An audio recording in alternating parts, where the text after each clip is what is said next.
Tonight on Marvel TV Weekly, we have news about Marvel TV, believe it or not. We've got Legion news. We've got your Agents of S.H.I.E.L.D. news. We've even got Marvel Rising news? Sure, why not? But most importantly, I am going to tell you when you can buy Avengers Endgame tickets. Marvel TV Weekly starts now. You're tuned in to AfterBuzz TV, the ESPN of TV talk. Now, let the buzz begin. Yes, indeed. Welcome to Marvel TV Weekly. Yes, this is indeed Marvel TV Weekly. I'm Christian Bladt, joined as, well, almost always, Xia Anderson. As usual. As usual. Yeah, as often. As often as most times. Yes. By Xia Anderson. Say hi to the people. Hi, guys. Hi, people. There's a lot of news to talk about. There's a lot of Marvel news this week. There's news about Legion, which is very exciting. Oh, I'm so excited. Because that's how Xia and I first met. Mm-hmm. I was filling in on the Legion after show here at AfterBuzz.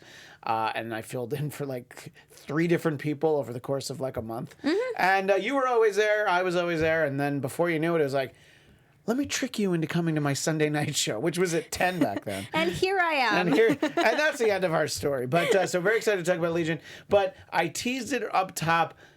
And everybody should know. It seems that it's official. As you may or may not know, Xia and I are on Marvel Movie News on the Popcorn Talk Network Thursday afternoons. It seemed like it was fairly considered a rumor at that point, but apparently you can buy your Avengers Endgame tickets this Tuesday, April 2nd. So don't try and buy them tomorrow. Our co-host Zach Wilson pointed out that they probably didn't want them to go on sale on April Fool's Day because they just figure like, well, people are just going to assume they're not really on sale. So I want to know if you're in the chat now or watching the archive version, are you going to buy tickets Tuesday at 12:01 a.m. local time, wherever you are, or when you're going to get them? Or are you like me and you're going to see it before it comes out anyway, so you don't have to buy tickets?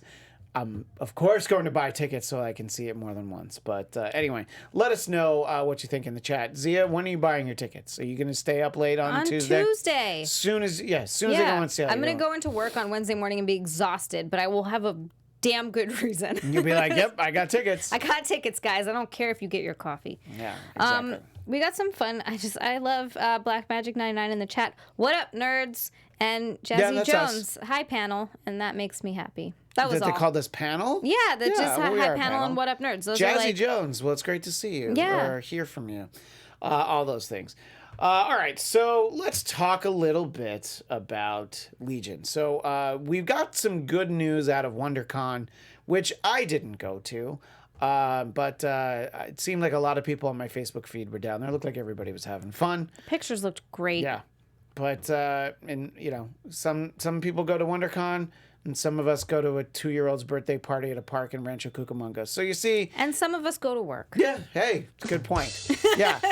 So there you go. So, you know, we all have our different lot in life. Anyway, so we've already heard that season 3 of Legion will be the show's last. But one of the little nuggets that we've now gotten is this idea like, well, that's the end of this story of Legion, but we might get more stories in the Legion universe. So when you hear that, Xia, you think, what? Thank you, Xia. You're welcome. That is my excellent contribution to the show. No, I'm really excited. That was one where I'm fine with it just being 3 seasons and ending because I don't want something to be drawn out. And sometimes, you know, the first 3 seasons of something or 2 seasons can be great. And then the second or third seasons not as great, or 4 seasons, whatever. I don't want them to draw something out that if the story is not there. But if we can get something within that universe of a different story, or, you know, maybe even just a different storyline, that'd be awesome. I would love that. Yeah, I mean, we all remember, fans of the show remember the episode in season 2 where we saw all the little different Davids in different realities. Great. Why don't you give me one of those Davids? Yeah. So I'll go ahead and watch that. I'll take it. So, yeah, Jeff Loeb and Noah Hawley are sort of alluding to the idea that they're going to work together on another series at some point, and it may be in the Legion/X-Men universe. So I think it would be great because it's... I'm not going to say that it's my favorite Marvel show because, I don't know, it's probably still Daredevil, but it's the most unique show I've probably ever seen on television. It's really interesting to watch. It's beautiful, just visually. It's such a weird. A mind F of a show, because we're trying to keep it clean for the kids, because the kids are all up at midnight Eastern time watching our show. But see, there they are.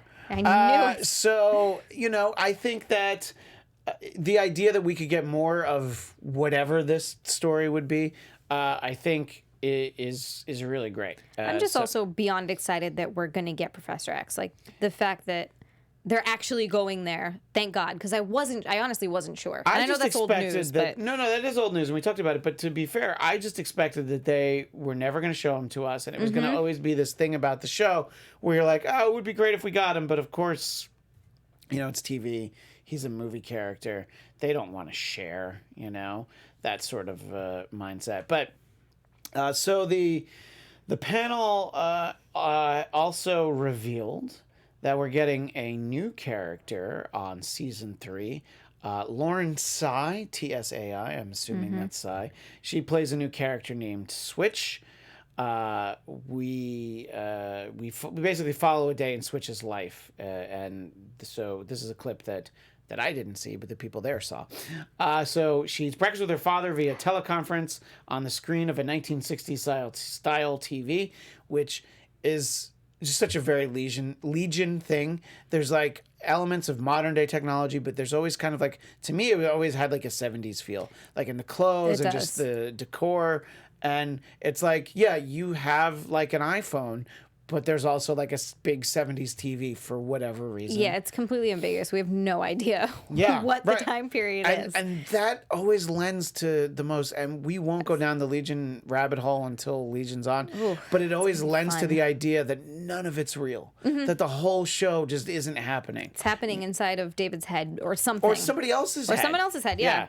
So I'm looking forward to it coming back. I want to find out more. I kind of want it to be back now, but we have to wait until June. We've got some people. Ghost, first of all, says, dope t-shirts panel. Thank you. Jazzy Jones says, is Legion good? Because I never heard people talking about it. I don't know much about the show. I personally really, really like it. Yeah, I like it a lot too. And you know what? Not knowing anything about it is gonna help. I would say watch it in like the afternoon or early evening. It's such a weird, trippy show. You're not gonna get scared from it, but it's because it's on at 10 o'clock on FX, usually I've fallen asleep during it, and it's such a weird show. If you like are asleep for like 5-10 minutes, you're just so lost. So but it's a great show, and you don't want to miss anything. And I fall asleep easily because I have 2 kids, in case anybody doesn't really know. Yes, sometimes it's better to, if you're tired, just watch it wait the next day. and watch it the next day, because you really do have to pay attention to what's going on. But I'm always so excited to watch it. I'm like, oh, Legion's finally on. I'm going to watch it. And I can't wait. And then sometimes you'll see like, oh, great, this episode is 89 minutes. So, but so there's a lot of just interesting. There were questions and comments throughout the course of the panel. You can look those up, but I wanted to highlight one for fans of both Legion and Parks and Recreation. There was a question from the crowd that asked how, and this was a question for Aubrey Plaza, how her character, April Ludgate, would react to being possessed by Amal Farouk. And Aubrey Plaza had a great response. I think she'd like it. I don't think she'd be very different, and she'd probably be better at her job, and she'd probably kill Jerry once and for all. And that last part is why I'm taking time out of our show to just read the direct quote, because that made me laugh as a fan of both shows. Anyway, Legion will be back in June. We don't have an exact premiere date, but we'll get to it. Oh, we'll have it soon. This is great. Jenna James, I'm sorry. No, please. That's why you're keeping the eye on the chat. Jenna James says Black Magic 99, I think responding to asking how Legion is, says it's better quality than any of the CW shows. It's Doom Patrol type quality. Ivan probably even better. So yeah, I mean, that's kind of a backhanded compliment to say it's better than the CW shows, but I understand what they're saying. I do too, and I actually do enjoy the CW shows. Like not all of them. Right. I just think that the budget on Legion is so far beyond even the Netflix shows. Yeah. It's just that's what they spend on it is really impressive. Yeah.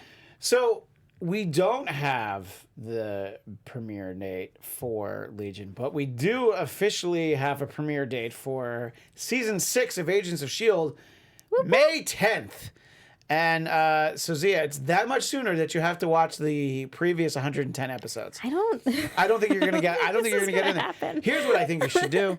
If the show's good, it's gonna. If the season's good, it'll stand on its own, and you should be able to jump in season 6. So I'm just gonna jump in right at season 6. I think that's what you should do. Okay, that sounds good to me. Let us know in the chat if you think that we need to curate a list for Zia of like, I don't know, 10 to 15 episodes, or I don't know. People love that show so much. I'm going to probably say 20. But if you like, she has to watch these ones, otherwise she'll be lost. Let us know. And you don't have to do that in the chat tonight. You can leave that in the comments. We always want to hear from each and every one of you. But very excited. And I know a lot of the chat will be excited. So May 10th. But that's going to be after we've all seen Endgame, but I do feel like it's not going to directly tie into the events of Endgame, despite the way that that season 5 ended. What we do know is that Agent Coulson is dead, and for people that haven't watched Agents of S.H.I.E.L.D., you'll be like, yeah, I know, we saw him die in the Avengers. Well, you've missed 110 episodes of him being alive, Zia. And Hey, just for that, because I do love Coulson so much from the movies, even that, just for that. Just for that. Yeah, just to see some alive Coulson. I'll go back and watch some. Well, so in season 6, Clark Gregg is in the show. He's not playing Agent Coulson, either Agent Coulson that we've ever known, the one who died in the Avengers, the one who got brought back in the Tahiti Project. We don't know. They're not telling us who he's playing. He's not telling us. No one's telling us. So we're not really sure what's going on with him. I don't like this. And the people at the panel WonderCon, they got to see the season premiere. We didn't get to see it. I already told you I was at a children's birthday party in Rancho Cucamonga. Do you think I got to see anything? No. You got to eat cake. I did eat cake. It was a good cake, actually. Silver lining. Yeah, so there you go. So that's some of what we're hearing about it. So the show is already picked up for season 7, which is great news.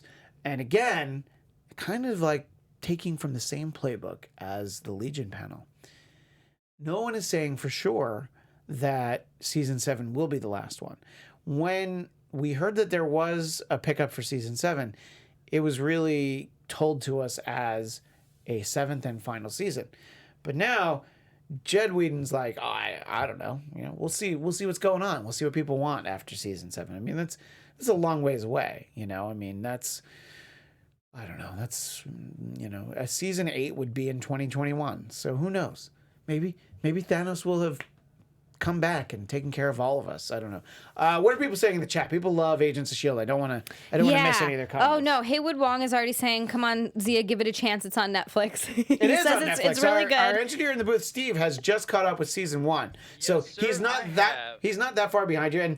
And Steve, what did you know about season 1 of Agents, or what did you know about Agents of S.H.I.E.L.D. going into it? Did you know anything, or? To be perfectly honest, out of the whole MCU universe, I had only seen Thor before getting into Agents of S.H.I.E.L.D. Wow. Okay. Well, Coulson's in that. Yeah. Did you like Thor, or did you not like it, and is that why you never saw any more? Oh, I did like Thor. I just didn't get on the boat. I didn't realize the boat was leaving. So that boat left. We've got 21 movies and hundreds of episodes of television shows. Oh yeah, I've been catching up. I watched the first 2 Iron Man films since then. Oh, all right, Oh, good. Now very we're talking. nice. Now we're Okay. talking. All right. Got Yay. quite a bit more to catch up as well, though.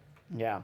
Also, the news, by the way, that Clark Gregg directed the season premiere. So I wanted to just kind of throw that in there. Oh, that's awesome. Yeah. So anyway, Black Magic also says S.H.I.E.L.D. is so good. I binged 5 seasons in 3 weeks. Okay, that's insane. Wow. 22 episodes a season. Yeah.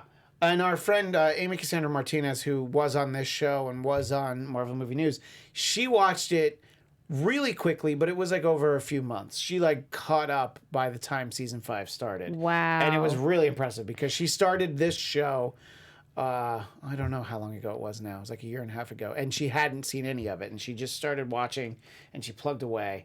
And good for her. Anyway, sorry. Jenna James says here that it's good. I can skip season 1. I can just start on season 2. What do you think? Christian's giving me a look. No, you need to see the pilot, and you should see the. You know what? This is why I think we, as in myself and the fans in the chat, we need to come up with an official list of like, here's what you need to watch. Watch these episodes. It's promising that to me, a bunch of people, I mean, everyone seems to. Chris Mo says Agents of S.H.I.E.L.D. is good. Ghost 8386 says hell yeah. So, I mean, enough people are saying it's good that I feel promised. Honestly, the reason I didn't start it when it came out is because I was like, did it premiere was it on ABC? Yes, it's been on ABC. I was like, oh, it's an ABC, and I, probably didn't give it a fair chance. I tried with Gotham, and you're barking up two totally different trees. No, I know. I just, but it had a similar look to me, and I was like, that premise is like, you love Batman. Well, let's go to before Batman when he's a kid, before any of the Batman stuff that you like. You want in? You want to watch it? There's no Batman in this.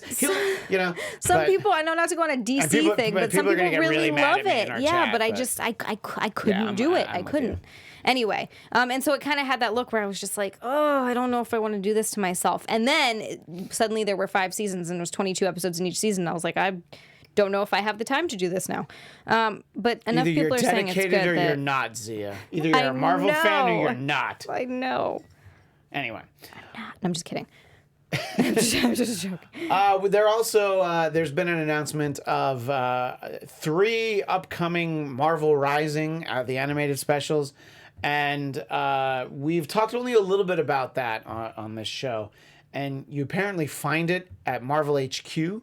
So, it's a little bit below the radar, but I do know that there are people who are really passionate about Marvel Rising. And one of the things that we get asked a lot in the chat is, why don't you talk about Marvel Rising? Well, I'm talking about it right now.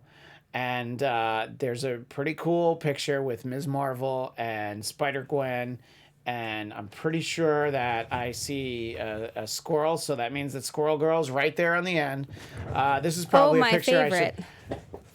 Did you like Spider-Gwen, though? Because I know you liked it. Spider-Gwen was real cool. Yeah, you're like, she's not my favorite. But she was fine. Who was your favorite of all the animated? Was it Spider-Ham? Spider-Ham was a close second. Oh, to which one? To Fat Peter Parker? Yes. Okay, I do love Fat Peter Parker. He's my favorite. Yeah. He Well, was the best. They're both Peter Parkers. Anyway, we have fun. We have fun but here on this show. We have fun. Anyway, so that's the exciting news out of WonderCon. And if you were there, let us know, especially if you went to that Agents of S.H.I.E.L.D. panel. I really want to hear about. I don't know. I'm not like Z. I don't love to hear all the spoilers ahead of time. But if you saw that season premiere, I'm kind of interested in some of the spoilers. So you just want to know just the season premiere spoilers? Well, because it's all somebody's seen. Right. Nobody's seen beyond that. Well, so I'm like, all right. So it'll just be the season premiere, But anyway, we have a lot more to talk about. But before we move on, Zia has this important message. Yes, guys, before we move to our next topic, we just wanted to say thank you for making us the ESPN of TV Talk. For us to continue to grow, though, we could use your help. Make sure you hit that thumbs up button if you're on YouTube right now. Hit the subscribe button. You can turn the notifications on or off. It doesn't even matter. It's just a button. Please give us a 5-star rating on iTunes. 1 through 4 stars 1 through 4 don't work. I can't say words tonight. What happened to you? I don't know. I had too much licorice. Stars 1 through 4 don't work, so just make sure you hit 5. Leave us a comment so you can get involved in the conversation, because you guys know I've said this so many times. I'm super attached to the chat here. I love talking to you guys. I love the comments you leave. I love that you're part of the conversation and that you let us geek out so much. It's really awesome that we can just sit here and seriously just nerd out for like 45 minutes. It's amazing. That's why we love doing this. That's why we come here. And you guys make it happen by watching it. Exactly. So thank you. Thank you. Thank you. Thanks to everyone. And also, the most immediate news in the Marvel television side, Zia, Thursday evening, I know where we'll all be in front of our televisions, watching the 2-hour season premiere of Cloak and Dagger. Did you say 2 hours, Christian? It's like 2 episodes, yeah. It's from 8 to 10. Why? Look, they're going to have the same number of episodes throughout the season. 10, right? Yeah, so they burn 2 of them off right away. All right? So okay. They did that the first Thursday season, night? but you weren't on this show, I think, when season 1 I was premiered. not. No, you came in at the end and you're like, do I really have to watch this? But come on. All right. We're getting Mayhem, who is a great villain from the pages of Cloak and Dagger. We've gotten some hints that we might see some more. Right. We might get Mr. Jip. Mr. Jip. That's what I'm kind of looking forward to, because that's going to be cool. I want to see how they realize those and bring them to the screen. And I know you were very critical of the show and that you hated it. But I think that they got to a point at the end of season 1 where I was like, all right, good. We've had their origin story. We've gotten them together. They realize that their powers work better when they work together. So please, let's get the story started. And I feel like that's what season 2 is going to be. I hope so. And if there's any more whining, I'm going to throw something at the TV.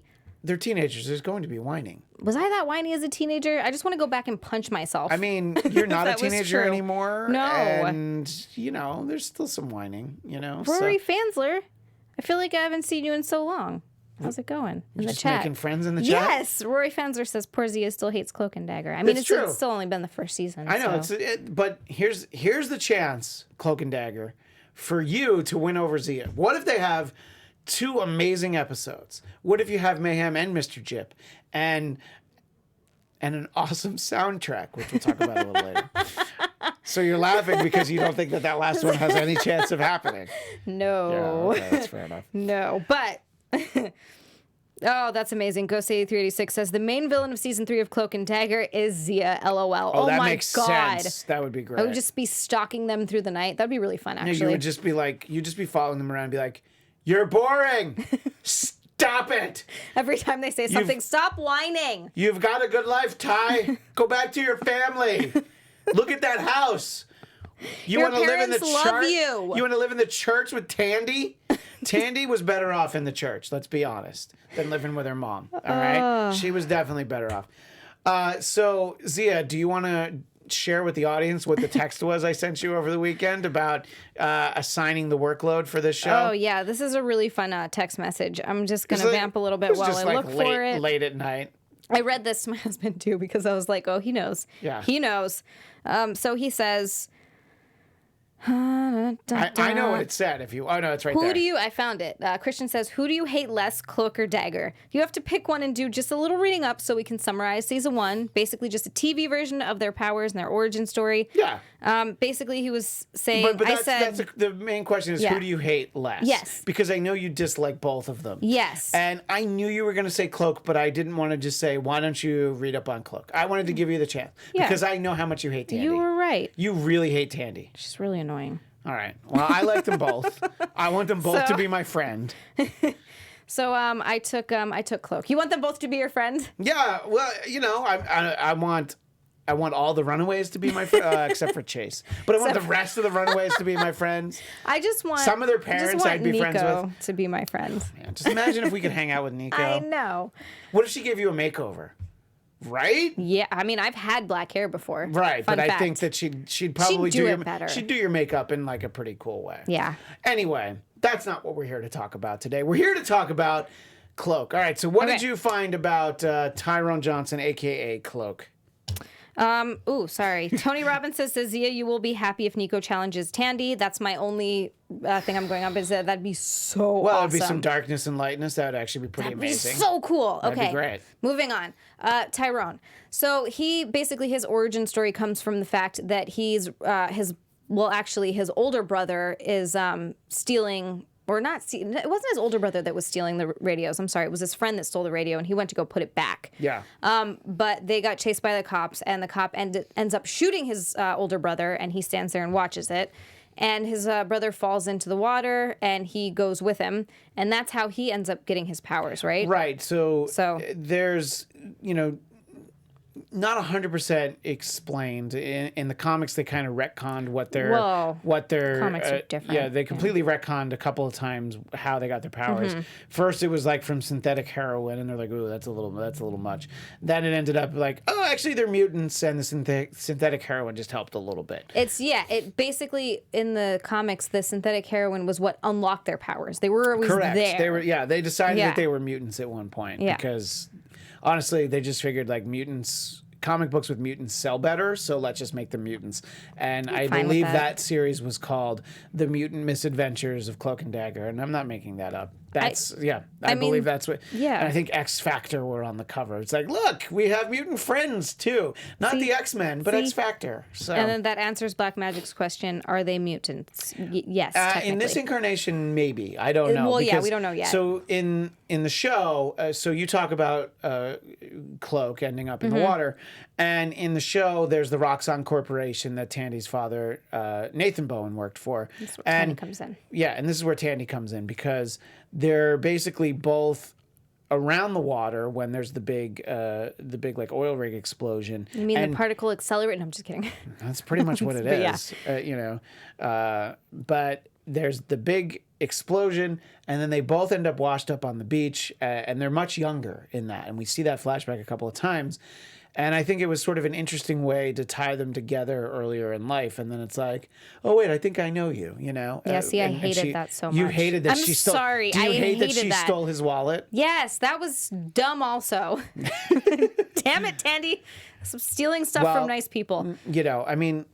To be fair, this is New Orleans, and Ty, you need to make sure that you always know where your wallet is. I mean, especially in New Also Orleans. true. I feel like he should know better because he grew up there. He should have slightly more street smarts. I know he went to a nice school and everything. Yeah, that is a really nice school. That's way nicer than my school. Yeah, that's way nicer than any school I've ever gone to. And the priest seems to really care about him, Yeah, So yeah. So, but anyway, so that's sort of the direct tie-in to that. It's interesting to me as the season went on, I thought, watching Cloak try to figure out how to control his powers because he couldn't, and that gets infuriating in season 3, by the way. I'm just saying, I hope that he's really got a handle on it. Please. And it can mess up a couple of times in season 2 because then that could be funny. He's like, whoops, this isn't where I want to be. I'm at a fancy dress party and I ain't got no clothes on. Something like that. That's fine. I like that. Funny stuff. Yeah. But I think that watching them kind of figure out the way that their powers work together. And I think that the best episode in season 1 was the one where they kept, it was sort of like in... I forgot that character's name. That's embarrassing. But it's in the woman who worked for Roxxon, her dad who was in the coma. It was basically his subconscious. What is her name? That's my fault. I see. I'm doing this without notes because I'm trying to have like a natural conversation. I did the same thing. I'm like, oh, let's have a natural conversation. I'm not going to study my notes the way I usually do. Oh, I did the same thing. I was like, I had her name remember before, it. but anyway, you guys know who I mean. If you're in the chat, you can bail me out, and you'll be a hero, and I'll be a zero. But anyway. So I thought that episode where they kept kind of reliving it and, Tandy wanted to stay there because she got to talk to her dad on the phone, even though it wasn't real. I found that to be sort of an interesting turn of events. And I also really thought it was good character building where you finally got to understand that they were kind of growing together, and at least so far a completely non-romantic way. I really want them to keep it that way. I think that's going to annoy me if they end up together. I like it that they're just like semi-friendly superhero team. I actually agree with that. Yeah. So, all right, there you go. Well, that seems like a negative thing, so of course you agree on that. Well, no, I just, Yeah. So, Mina, by the way, her name is Mina. Thank you. Ivan and Jazzy both. Yes. Confirmed. Thank you for giving them both credit, because if you only credit one of them, the other one would be like, hey, what about me? I said it too.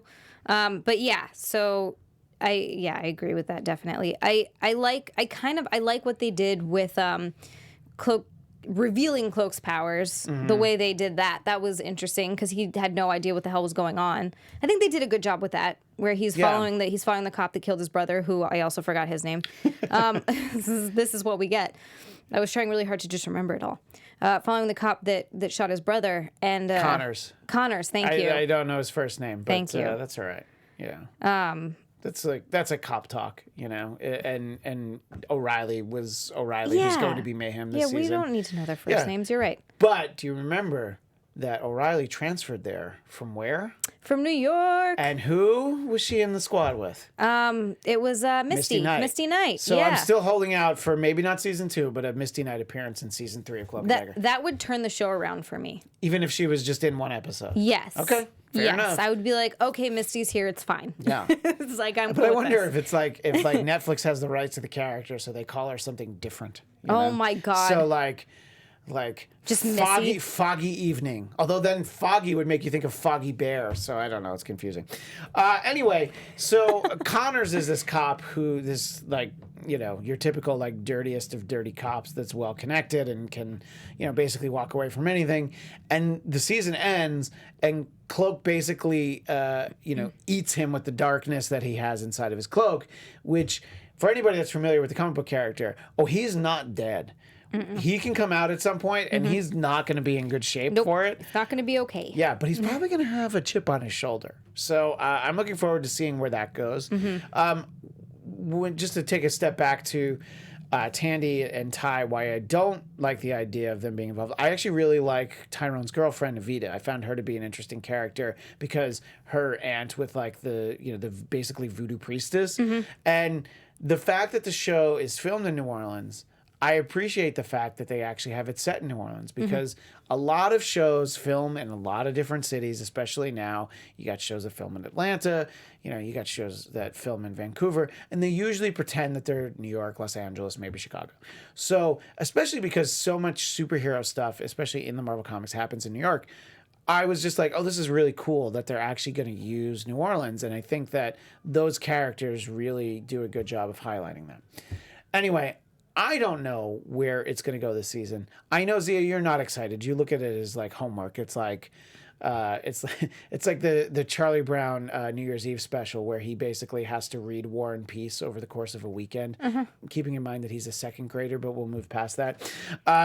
You feel like you have to like read War and Peace once a week. That's pretty much what that show became. Going into it, I was like, all right, cool. This will be interesting. I was familiar with the comic book characters a little bit for some reason. Those were ones that I read over like other ones.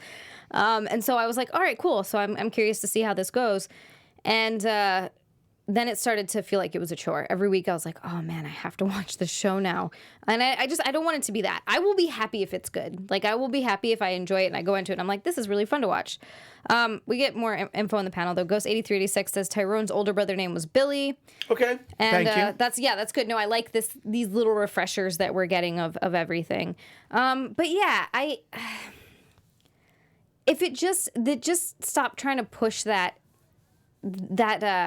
I guess they're trying to make it like gritty and dark, but to me it's just not coming off that way. Because it's on Freeform. I know, and that's my problem. They let with it be a little bit dark, but it's not as dark as, say, even the Netflix shows. I appreciate that it's not like, oh, we're making this for, a preteen audience. Right.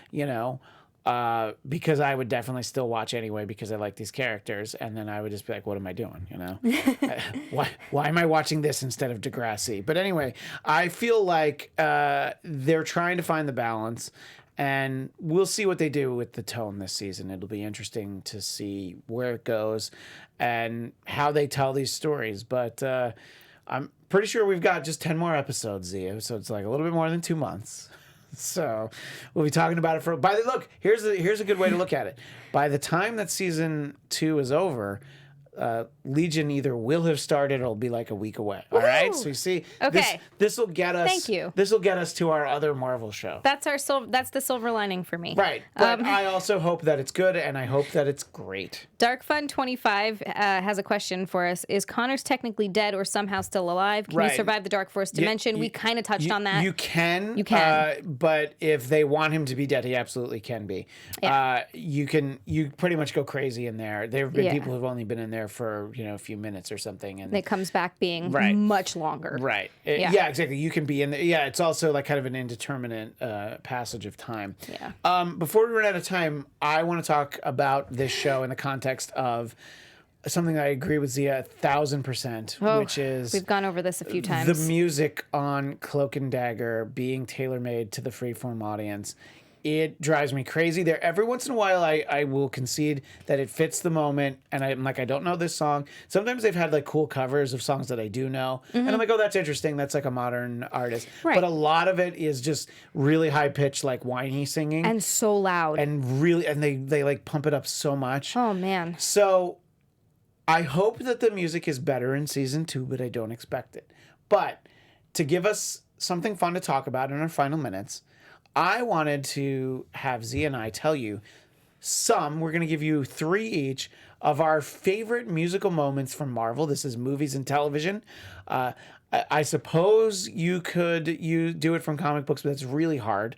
But if I had to, I would give you Dazzler the movie, all right, from comic books. So that would be my comic book honorable mention. But I have 3 for movies and TV. Why don't you give all 3 of yours? I'll give all 3 of mine. And if you're watching in the chat live, tell us some of your favorite musical moments from movies and television in the Marvel Universe.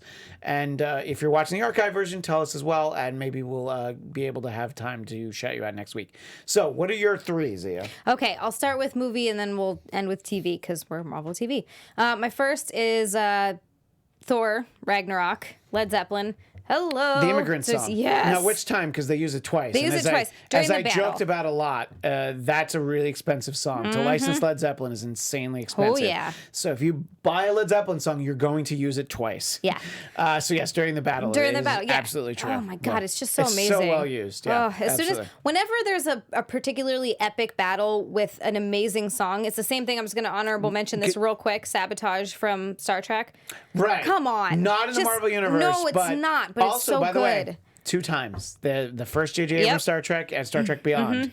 That would be Beastie Boys. Beastie Boys Sabotage. Yes, Thank you, yes. Steve, for pointing that out. Yes. And speaking of Star Trek, I'm one of the hosts of AfterBuzz Star Trek Discovery Panel Thursdays at 10 Pacific. Just, working the plug-in. All right, what are your other songs? So the next one has to be Shoot to Thrill in Avengers when Thor, I was going to say Thor again, when and then Captain America. What does the matter with me? Iron Tony Man. Stark, Iron Yes, Man. Yeah. Iron Man comes in to kick some ass with Loki. Or kick some Loki ass, really. Interesting that you say that. Go on. And then for my TV one, I had to choose Alice in Chains, the Rooster. From the Punisher season 2. Yes, the Punisher. What did I say? You didn't say it I yet. didn't say it. Okay, No, good. I was just helping you. I was just, helping you out. Thank you. So interesting that you mention the Punisher season 2 because I will give my first one, Nice. which is also from the Punisher season 2, and we talked a lot about that on this show, and on the Punisher after show, and then on the Blackcast when we talked about the Punisher. We talked a lot about the Punisher. The first episode of season 2 of the Punisher has a great, crazy fight scene that involves some really just rough stuff in the bathroom, a sink broken over somebody's head, and they use Me and Bobby McGee by Janis Joplin. Very nice. And it's not a song that you would think like that's going to go great with a fight scene. Perfect, though. But it's so perfect when you watch it. So that's my first one. Also funny that you mentioned AC/DC because Iron Man 2, the entire soundtrack is AC/DC. And I do not love Iron Man 2. I was thinking about that movie and, the fact that it might be my least favorite of the Marvel movies. I know I talk a lot about Thor: The Dark World, but Iron Man 2, a little bit of a letdown. But the soundtrack's pretty amazing. And then I was a little torn for this, and I had a different answer. And then Xia and I were talking before the show, and then I remembered in Captain Marvel, when she is singing karaoke and she sings Lita Ford's Kiss Me Deadly, if we could still play music on this show, I would be playing it right now. Or maybe I would play the karaoke version, and that would be the final 2 minutes. So just be glad that we can't play music anymore. You don't want to hear us sing. Speak for yourself. No, that's probably true. But anyway, so those were just the ones that came to mind. And we can continue this conversation. Look, and I thought it was a little bit obvious to pick songs from Guardians, but there's a lot of those that are pretty great. Like Moon Age Daydream by David Bowie. Like moment that they use it is great. There's a lot of great music in the 2 Guardians movies. But, if that's your favorite, please let us know, either live or in the archive. We've got about 1 minute. What are people saying in the chat? Pretty much, yeah. Black Magic 99 said, "Oh yeah, Guardians definitely had a great soundtrack." Jazzy Jones says, "Into the Spider-Verse." That's absolutely right, for sure. Ghost 8386 says, "Luke Cage, Long Live the Chief." Yeah, that had a great soundtrack. Also, reminded me a lot of Home. Let's see. AC/DC in the first Iron Man, Black Sabbath, Iron Man at the end of Iron Man 1. Yeah, that's actually really cool. Yeah. Yeah. Oh, so many good ones. That was also Black Magic. Yeah, seriously, there's Jazzy also says she likes I'm pretty sure she likes the music on Cloak and Dagger, but I think Black Lightning has the best soundtrack out of superhero shows. I haven't seen it. That's cool to know. I haven't seen it. Yeah. Yeah, look, I think that the music in Cloak and Dagger is for just a different audience. It is not. It's not for us. It's literally for people half my age. Yeah. I'm 43. It's definitely for people that are even less than half my age. Less than half, So yeah. like a quarter my age. Half maybe. my age. Now you're onto something. Anyway, we're out of time. But we really appreciate all of you. By the time that we join you next Sunday, we expect you all to have bought your Avengers Endgame tickets and also have given us your favorite songs from the 2-hour season premiere of Cloak and Dagger. We'll talk a lot more about that next week, and who knows what other news there'll be. Until then, Zia, where can people find you? You can find me on Twitter and Instagram at Zia_Land. That's spelled XIA_Land. And on Facebook at Zia Landerson. And you can find me at Christian DMZ, Twitter and Instagram. And don't forget that you can see both Zia and myself Thursday afternoons at 1 Pacific over on our sister network, The Popcorn Talk. We do Marvel movie news. So if you like this show, it's a lot like this, but also with our friend Zach Wilson. Anyway, that's all the time we have for tonight. We will see you next Sunday at 9 Pacific. Until then, Excelsior! Our founder, Kevin Undergaro, and me, Maria Menounos, would like to thank you for tuning in to AfterBuzz TV. Remember, we're not just the first, we're the biggest in the world, and we're the only destination for all your favorite TV shows. Whatever you crave, we've got it. So go to AfterBuzzTV.com and check out our lineup. Buzz you later. The views expressed herein are those of the hosts only and do not necessarily reflect the views of AfterBuzz TV or its owners or principals.